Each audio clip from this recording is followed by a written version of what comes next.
চলো আজ কোথাও বেরিয়ে আসি। কোথায় যাবে বলো?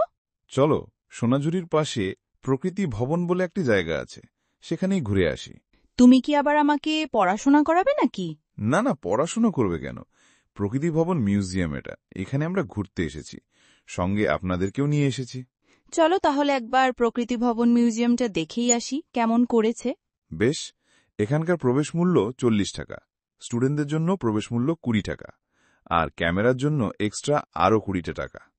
আর মিউজিয়ামটি প্রত্যেকদিন খোলা থাকে সকাল 9টা থেকে বৈকাল 5টা অবধি।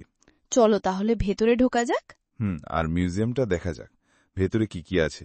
তবে বাইরে থেকে যেটুকু দেখলাম মনে হচ্ছে অনেক ফসিল রাখা রয়েছে, আর ভেতরে কি আছে সেটা দেখাই যাক। চলো। দেখা হলো, মিউজিয়ামটি খুব ভালো লাগলো। তবে যারা শান্তিনিকেতনে বেড়াতে আসছেন তারা অতি অবশ্যই এই প্রকৃতি ভবনে ঘুরে যাবেন। আমার মতো আপনাদেরও খুব ভালো লাগবে। তাহলে ভালো লাগলো বলছো? খুব ভালো। এই ছোট্ট ভিডিওটি এখানেই শেষ করলাম। আশা করি আপনারা ভালো আছেন, সুস্থ আছেন।